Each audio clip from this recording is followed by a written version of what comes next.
رسول اللہ صلی اللہ علیہ وسلم نے ارشاد فرمایا، صحیح مسلم کی ایک روایت میں ہے، فیہا ما لا عین رأت، اس جنت میں ایسی نعمتیں ہیں کہ اسے کسی بھی آنکھ نے اس دنیا میں دیکھا بھی نہیں، ولا اذن سمعت، اور نہ ہی کسی کان نے اس کی حقیقت کے بارے میں سنا ہوگا، ولا خطر علی قلب بشر، اور کسی کی نگاہوں سے دیکھنے اور کانوں سے سننا یہ تو بہت بڑی بات ہے، کسی کے دل میں خیالات بھی نہیں آ سکتے ہیں کہ وہ کتنی عظیم نعمتیں ہیں۔ یہ بیان کرنے کے بعد رسول اللہ صلی اللہ علیہ وسلم نے قرآن مجید سورہ سجدہ کی ایک آیت تلاوت کی، فرمایا تتجافى جنوبهم عن المضاجع يدعون ربهم خوفا وطمعا، اہل جنت کا تذکرہ کرتے ہوئے فرمائے کہ ان کے پیٹھ، ان کے مضاجع، یہ ان کے بستروں سے ان کی پیٹھیں الگ ہوتی ہیں، اور یہ اپنے رب کو اس حال میں خوف اور طمع کے ساتھ، اللہ کے عذاب سے خوف کھاتے ہوئے اور اللہ کی جنت، اللہ کی رحمتوں اور اس کی مغفرتوں کی امید لگاتے ہوئے اس رب تعالی سے دعائیں کرتے ہیں۔ اور فرمایا آگے وَمِمَّا رَزَقْنَاهُمْ يُنْفِقُونَ، کہ ان اہل ایمان اور اہل جنت کی ایک خوبی یہ بھی ہے کہ یہ جو کچھ بھی ہم نے انہیں رزق دے رکھا ہے اس میں سے یہ خرچ کرتے ہیں۔ پھر آگے اللہ تعالیٰ نے فرمایا فَلَا تَعْلَمُ نَفْسٌ مَا أُخْفِيَ لَهُم مِّن قُرَّةِ أَعْيُنٍ، کسی بھی نفس کو یہ نہیں معلوم ہے کہ اس کے لیے، اس کی آنکھوں کی ٹھنڈک کے لیے کیا کیا نعمتیں تیار کر رکھی ہیں، کوئی نہیں جانتا ہے۔ رسول اللہ صلی اللہ علیہ وسلم نے صحیح مسلم کی ایک روایت میں ہے ارشاد فرمایا موضع صوت فی الجنت خیر من الدنیا وما فیها، ایک کوڑا یا ایک چھڑی رکھنے کے برابر کی جگہ جو جنت کی ہے وہ بہتر ہے ساری دنیا اور دنیا کی ساری نعمتوں سے۔ جنت میں ایک چھڑی رکھنے کی جگہ کتنی ہوگی؟ مشکل سے 1-2 انچ چوڑائی اور 2-3 فٹ، 1.5 فٹ، 2 فٹ، 4 فٹ کی لمبائی، اسکوائر فٹ میں ناپیں گے تو مشکل سے 1 فٹ یا اس سے بھی کم ہے، بڑی سی بڑی چھڑی ہو، اتنی سی جگہ یہ ساری دنیا اور دنیا کی ساری نعمتوں سے بہتر اور افضل ہے۔ اللہ کے نبی صلی اللہ علیہ وسلم نے ارشاد فرمایا سنن ترمذی کی ایک روایت میں لو ان رجلا من اہل الجنت اطلع فبدأ اصابعه لطمس ضوء الشمس كما تطمس الشمس ضوء النجوم، اللہ کے نبی صلی اللہ علیہ وسلم نے فرمایا کہ اہل جنت میں سے کوئی بھی شخص اپنے وہ زیورات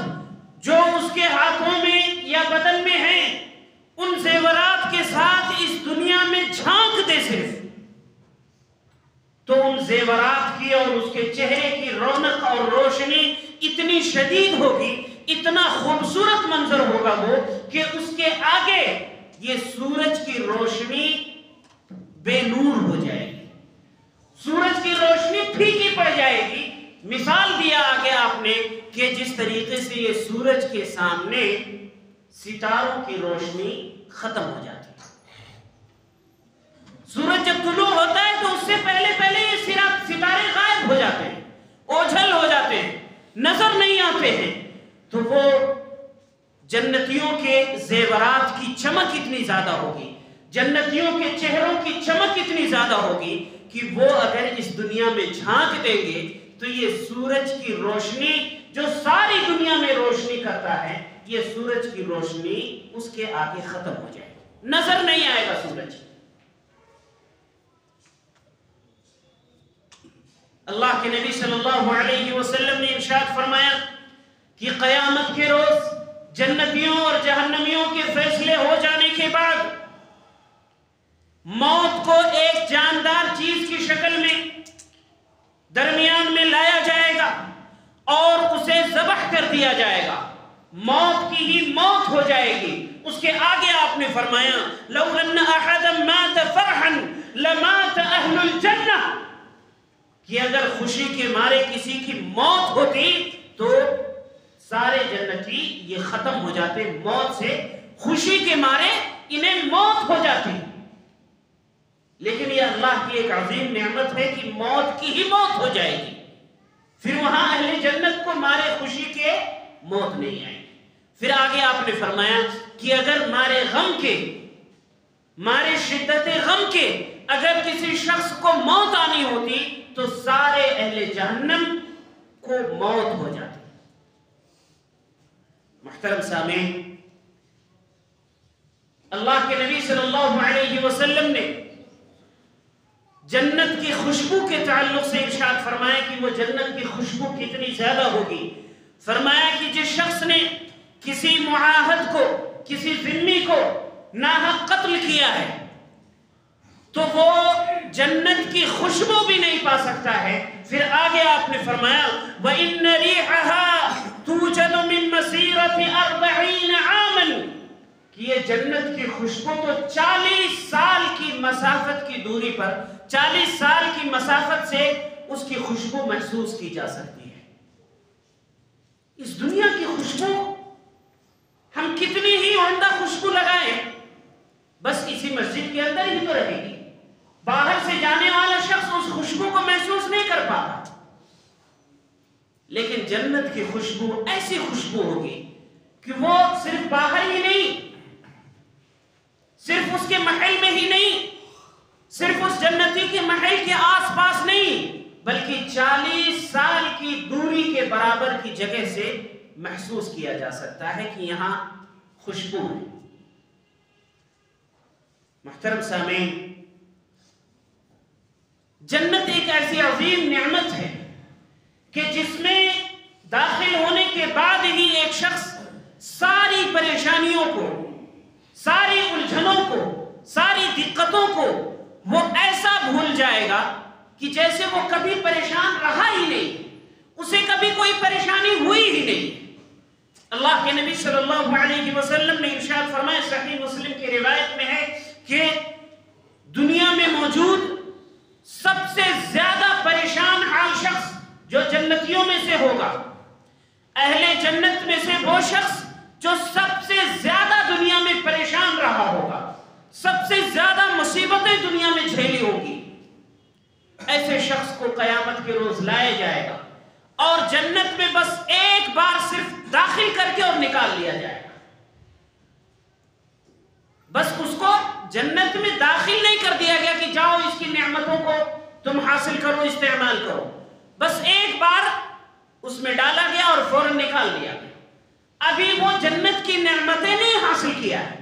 جنت کے پھل نہیں کھایا ہے، جنت کے محل میں نہیں پہنچا ہے، جنت کی شراب اور اس کے پانی اور دودھ اور شہد کی نہروں سے وہ ابھی سیراب نہیں ہوا ہے،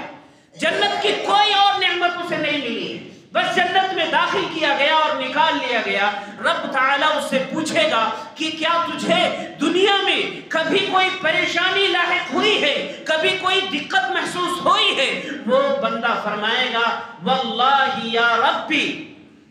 اے میرے رب، اے میرے اللہ، تیرے الوہیت کی قسم ہے، تیرے ربوبیت کی قسم ہے، میں کبھی بھی کوئی پریشانی میں نہیں رہا۔ وہ شخص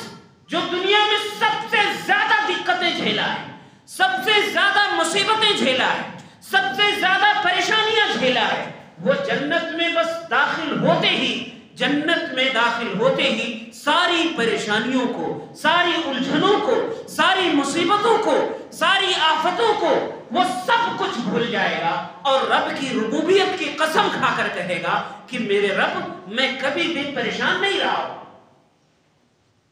اس کے برخلاف اہل جہنم کا معاملہ بیان کرتے ہوئے رسول اللہ صلی اللہ علیہ وسلم نے ارشاد فرمایا کہ اہل جہنم میں سے ایک وہ شخص کو لایا جائے گا جو اس دنیا میں سب سے زیادہ خوشحال رہا ہوگا، جو سب سے زیادہ آرام اور راحت کی زندگی گزارا ہوگا، کہ اسے زندگی میں کبھی کوئی پریشانی نہیں آئی، کبھی وہ بھوکا نہیں رہا، کبھی پیاسا نہیں رہا، کبھی اس کو ٹھنڈی اور گرمی کا احساس نہیں ہوا، اتنی آرام اور سکون کی زندگی وہ دنیا میں گزارا ہوگا کہ ایک کانٹا کی چبھنے کی بھی تکلیف اسے محسوس نہ ہوئی ہو۔ ایسے شخص کو قیامت کے روز لایا جائے گا اور جنت میں بس ایک بار داخل کیا جائے گا اور پھر اس سے پوچھا جائے گا کیا دنیا میں کیا کبھی تو نے پہلے آرام اور راحت دیکھا ہے؟ وہ قسم کھا کر کہے گا کہ اے میرے پروردگار، تیری ربوبیت کی قسم ہے، میں کبھی کوئی آرام اور راحت دیکھا ہی نہیں۔ محترم سامعین، اس جنت کی طلب کے لیے، اس جنت کی حصول کے لیے اچھے اور بھلے کام کیجیے، نیک کاموں کو انجام دیجیے، صحابہ کرام کے شوق اور جذبے کو پڑھیے۔ اللہ کے نبی صلی اللہ علیہ وسلم نے ایک یتیم بچے کے تعلق سے ایک شخص کو کہا کہ تم اپنا یہ کھجور کا درخت، اپنا یہ ایک درخت اس مسکین بچے کو دے دو تاکہ اس کی دیوار سیدھی ہو جائے، اس یتیم بچے کو دے دو تاکہ اس کی دیوار سیدھی ہو جائے، بدلے میں تمہارے لیے جنت میں درخت ہوگا۔ اس شخص نے انکار کر دیا۔ ایک صحابی ابو دحداح رضی اللہ عنہ کھڑے ہوئے، اے اللہ کے رسول صلی اللہ علیہ وسلم، کیا یہ خوشخبری، کیا یہ فضیلت صرف اسی شخص کے لیے ہے یا کوئی اور شخص یہ فضیلت حاصل کر سکتا ہے؟ یعنی کوئی اور شخص اگر اس سے اس درخت کو خرید کر کے اور پھر اس یتیم بچے کو دے دے تاکہ اس کے گھر کی دیوار سیدھی ہو جائے تو کیا اس کے لیے بھی یہ فضیلت ہے؟ فرمایا کہ ہاں، انہوں نے یہ عزم کیا کہ اس کو خرید کر اس یتیم بچے کو دیں گے اور بدلے میں جنت میں ایک کھجور کا درخت حاصل کریں گے۔ کیا کیا انہوں نے؟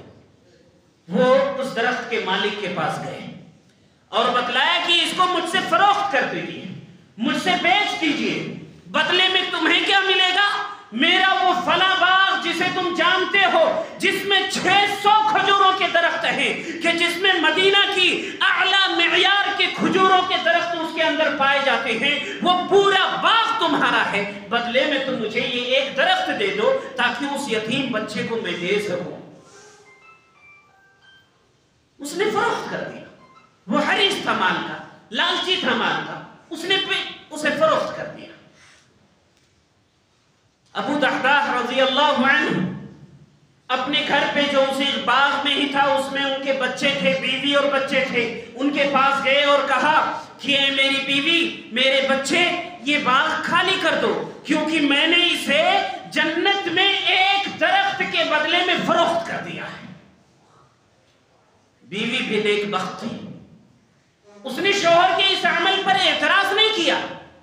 کہ تم نے اپنا اتنا قیمتی باغ بس ایک درخت کے بدلے میں فروخت کر دیا ہے، اپنا سارا مال تم نے بیچ دیا ہے اور دنیا میں بدلے میں تمہیں کچھ نہیں ملنے والا، دنیا میں اس کے بدلے میں تمہیں کوئی مال نہیں ملا ہے۔ بلکہ بیوی نے کیا کہا؟ ربح البیع، بہت ہی نفع بخش سودا ہے۔ ابو دحداح رضی اللہ عنہ اپنا وہ 600 کھجوروں کے درخت کا باغ جنت میں ایک درخت کے بدلے میں فروخت کر دیتے۔ احادیث میں وہ اعمال جو بتلائے گئے زیادہ فضیلتوں والے، ان اعمال کو انجام دیجئے، ان اعمال کو اپنائیے۔ رسول اللہ صلی اللہ علیہ وسلم نے ارشاد فرمایا ہے، وہ شخص کہ جو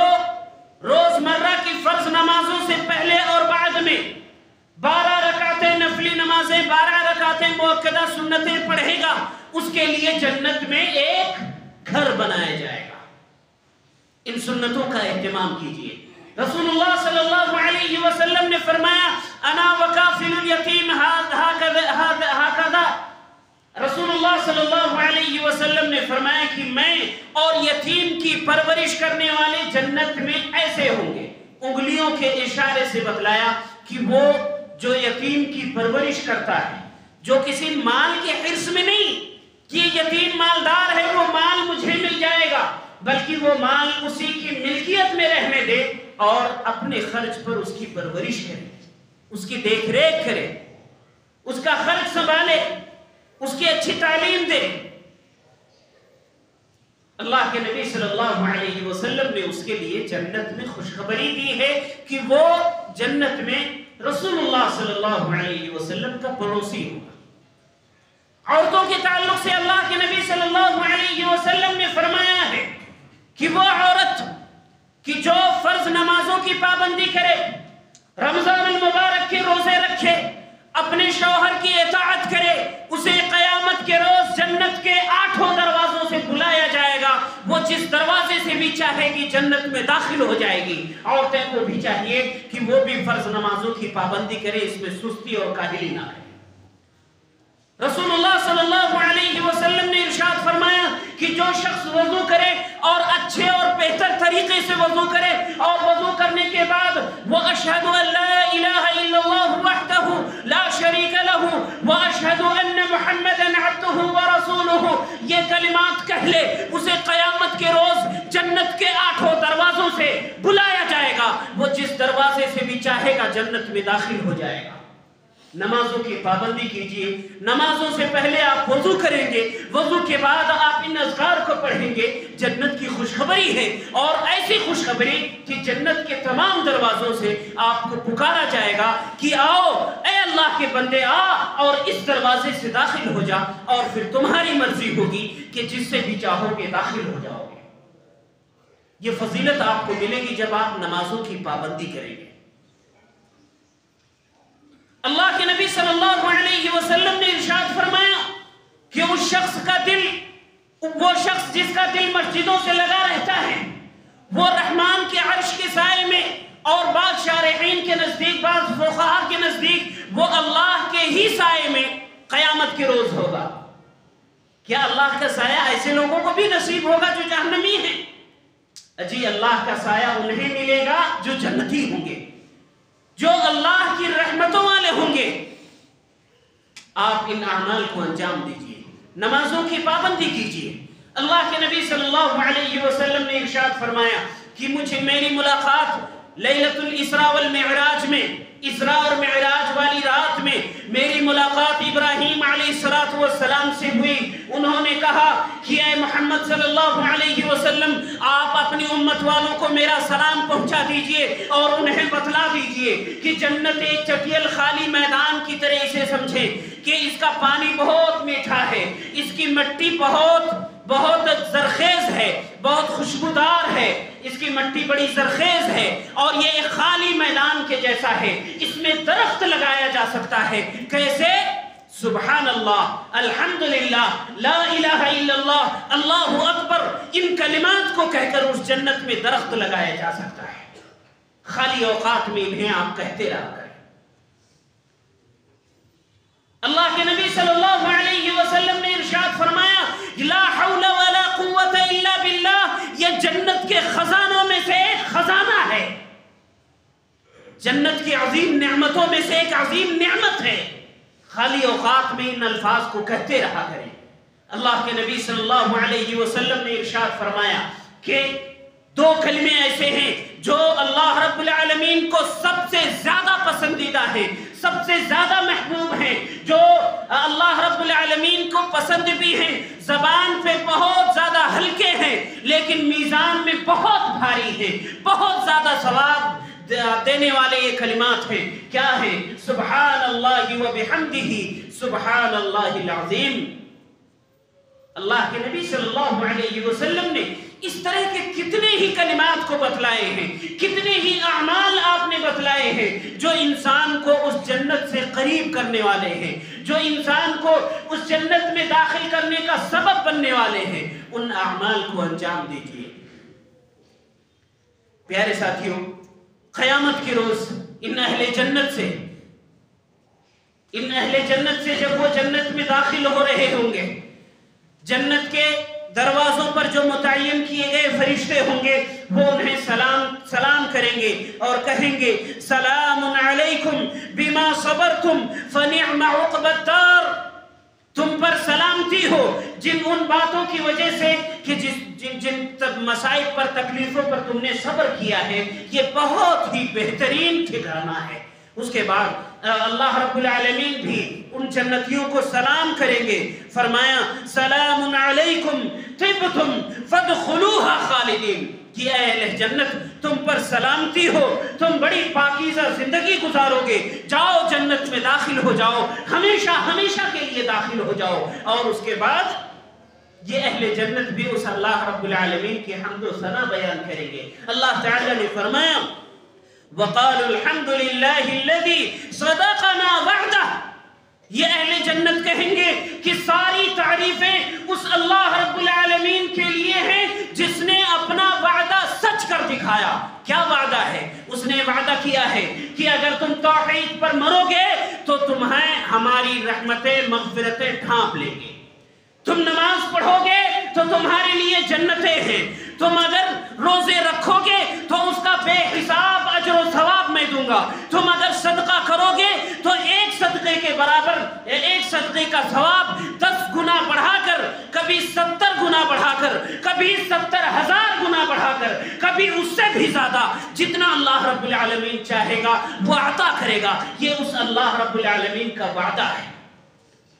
اللہ تعالیٰ نے ایسے بہت سارے کاموں کے تعلق سے وعدے کیے ہیں اپنی آیات میں، کبھی اپنے نبی صلی اللہ علیہ وسلم کی زبان سے وہ وعدے کرائے ہیں۔ ان وعدوں کو اللہ رب العالمین پورا کرے گا تو وہ اہل جنت کہیں گے ساری تعریفیں اس اللہ کے لیے ہیں جس نے ہم سے کیا ہوا اپنا وعدہ پورا کر دیا ہے۔ وَأَوْرَثَنَا الْأَرْضَ نَتَبَوَّأُ مِنْهَا حَيْثُ نَشَاءُ، اور ہمیں اس جنت کا وارث بنا دیا ہے، ہم جس طرح سے بھی چاہیں اس میں ان نعمتوں کے درمیان میں رہیں۔ فَنِعْمَ أَجْرُ الْعَامِلِينَ، یہ اعمال کرنے والوں کا کتنا ہی بہترین بدلہ ہے۔ اللہ رب العالمین سے دعا ہے رحم الراحمین ہم سبھی کو اچھائیوں اور بھلائیوں کی توفیق دے، ان اعمال کی توفیق دے جو ہمیں جنت سے قریب کرنے والے ہیں، جو ہمیں جنت میں دخول کا سبب بننے والے ہیں۔ رحم الراحمین ہم سب کے سارے گناہوں کو تو معاف فرما دے۔ اے اللہ تو ہم پر رحم فرما، ہماری ماں بہنوں پر، ہمارے بیویوں اور بچوں پر، ہمارے بھائیوں اور بہنوں پر، ہمارے والدین پر، ہم سب پر اے اللہ تو رحم فرما۔ اے اللہ ہم میں سے جو بیمار ہونے شفا عطا فرما، جو پریشان حال ہونے پریشانی سے نجات دلا دے، جو لوگ بھی حادثات کے شکار ہوئے ہوں اے اللہ انہیں جلد سے جلد شفا عطا فرما۔ ہم میں سے ہر کسی کے پاس مختلف قسم کی پریشانیاں ہیں، دقتیں ہیں، اے اللہ ان کو تو دور فرما دے، اور اگر تو ان میں رکھنے میں ہی بھلائی سمجھتا ہے تو اے اللہ ان پر ہمیں صبر کر کے جنت کے حصول کا ذریعہ اور سبب بنا دے۔ اے اللہ ہمیں صبر کی توفیق عطا فرما۔ ربنا تقبل منا انك انت السميع العليم وتب علينا انك انت التواب الرحيم۔